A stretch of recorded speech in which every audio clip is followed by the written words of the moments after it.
guys, I got another video here for you. I seen a lot of people want to know how to mix up sheetrock. So this is the stuff we use for our first coat. On our butt joints, our flats, our corner beads. We showed the other day how to put these paper corner beads on, so we're going to bond them now. We would have bonded them with these corner beads and put them on the same time, but they weren't sure whether they thought they were going to put a door on here at first. Then they realized why, to get to this little sink to try to mess around with a door. So we're going to we already corner bead it, so we're going to show now how to bond it and what bond to use. Well, we call it bond, but it's sheetrock. Sheetrock 90, sheetrock 45. The old stuff used to be called Drywall, that's why you hear me say bond. We don't use that stuff anymore because you can't sand it, you can't scrape it. This stuff gets just as hard. It might not be as hard, but it gets really hard too. I see a lot of guys on TV or on places, they don't even use the sheetrock. They only use the mud there, and that's not strong enough. We like to use fiber tape. One sec, I'll get a roll of fiber tape to show you.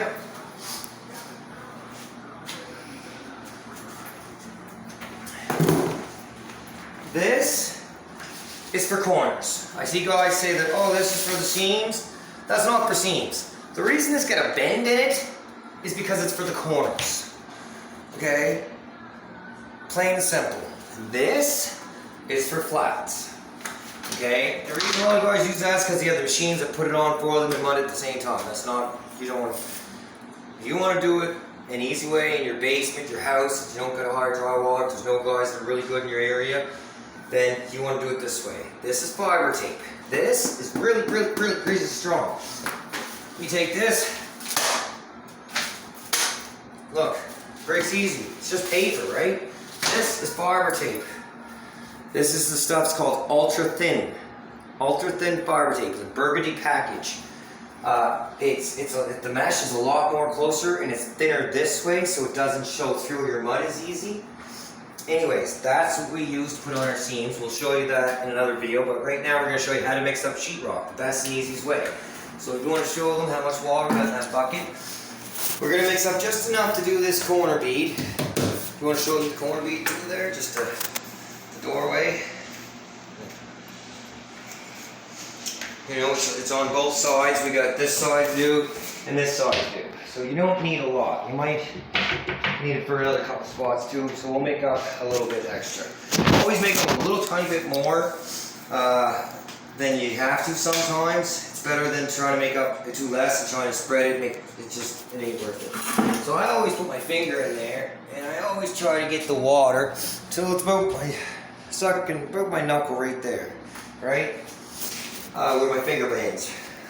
Then I grab the sheetrock. Always put the water in first, and I always try to have a bucket that's got a flat bottom, not ridges or anything like that. And just pour some sheetrock in. I pour in, and I don't know if you can take a look in there and that dust settles. It's about to here. Okay? Then, just nice and easy at first, because if not, it's gonna need a little bit more water. You can always add a little bit more sheetrock. And anytime you're mixing stuff too, you should always have enough of what you're doing. If you don't have just enough, you should get enough bag, because I'll tell you, you don't want to try to mix up a little bit of this and not have enough of this, and it'd be too soupy and not be able to use it.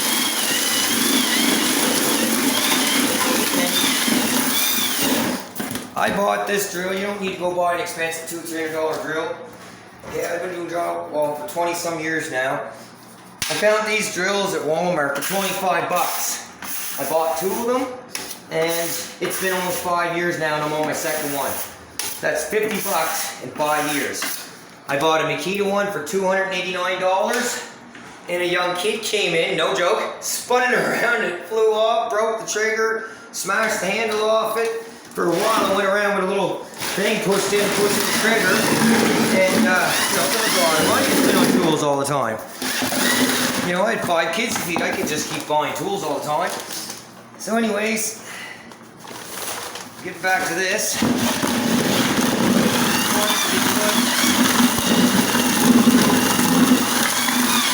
Mixed up really good, like this. what I do is take my knife. I always wipe down inside the bucket to put the stuff that gets up on the walls of it. Make sure you don't hit the power drill while you're doing that. Just clean it like that.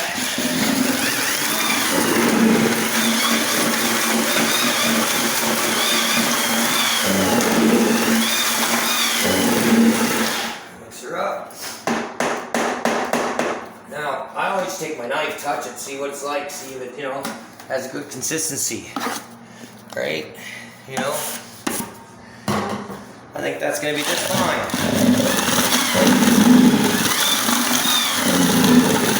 And it's sheetrock 45, this is. It hardens up fast, so you don't want to mix it too stiff. Because it's going to fit up. A lot of guys make that mistake. They mix it anytime you go to wash your drill. Always unplug your drill before you put your hands inside of here and wash off your drill. And always keep your drill cleaned off, guys. You do not want to be trying to beat off the old gunk off of this and trying to mix it, because you're just going to get a mess. Always keep your stuff nice and cleaned up. So, as you can see, this is the mixture we got. Over here. Alright, it's nice consistency. And I am not going to say like peanut butter. Like the other guys, mix it like peanut butter. Because I don't know about you, but peanut butter is too thick for sheetrock. And it's, I always thought it came like peanut butter when you opened up the box. You know, my box mud, I barely ever had any water to it, because all you gotta do is give it a little mix and it thins right up. You don't gotta add water. Adding water makes it too thin. I had a guy come to work with me doing that, and holy jeepers jumping, she couldn't do anything with it. It was so thin. So I'm using a flat trowel to do this with. We're just gonna we're gonna start at the top. Put it on at the top. I should get a bench to do this with. Excuse me, I'm gonna use a bench. These benches I got, they're only 40 bucks, 45 bucks. You get them at King Tire if you need a bench to do your drywall. And they work great. That's all you need. You don't need those $100 benches that other boys got. Especially if you're just a homeowner wanting to, you know, do up a little bit of work yourself. Always clean off your edges when you're doing that. See? Perfect consistency of mud. It's nice, it's not too thick, it's not too, got all kinds of dirt in it or anything like that. It's just perfect. The biggest thing I find is cleaning off the around the edges of the buckets when you're mixing. A lot of guys don't do that, and then when they're digging out their mud to put on their hawk, they're getting that off the side of the buckets in with their mud. Alright? You want your mud to be nice and clean. Show that there, okay? How nice and... See? No big drag marks or anything. You don't want big drag marks of dirt and stuff in it, right?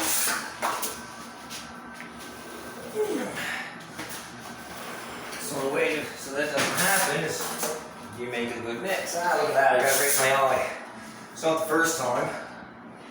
And it won't be the last. If you want to make money, you gotta get dirty. Isn't that Adam Calhoun says? Dirty hands clean money. Huh? Oh, I think that's true. That's why one of my favorite songs. Alright. There. Perfect. Looks great.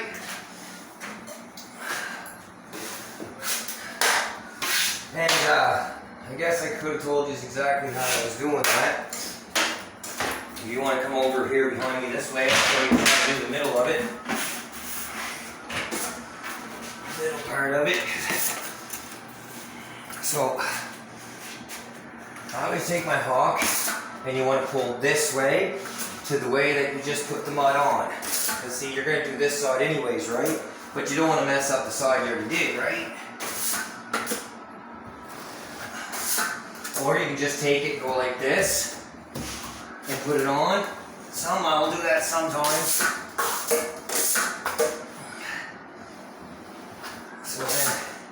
Just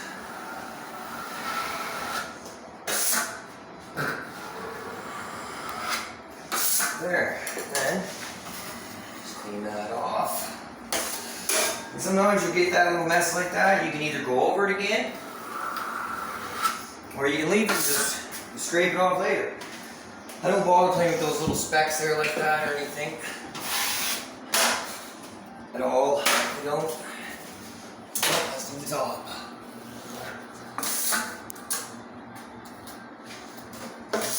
Maybe that's there tonight.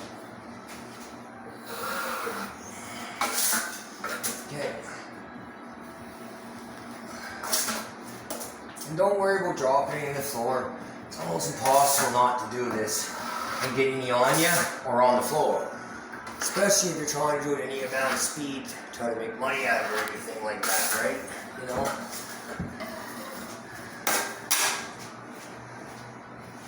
Looks perfect. Perfect, perfect, perfect. Oh, once again, every video on this place. This place is the first place I could actually find that I could actually do a couple videos for you and show you this stuff. Because a lot of places we work, there's so many people on the job site, you just can't do it. It's so loud and noisy, and you know, and it's hard to control what other people are saying or doing or whatever, and you know, so most of the time you can't film a lot of stuff. This place worked out perfect.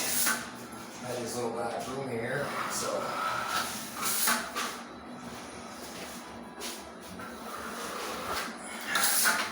Alright, let's get our bottom finished here now. Same thing, just push your mud to the edge. To that edge out there, right? So to do that, just tilt you'll see when you tilt your trowel back and forwards, which way you push the mud. If you tilt it this way, it'll push the mud out this way. If you turn it the other way, it'll push it out the other way, right?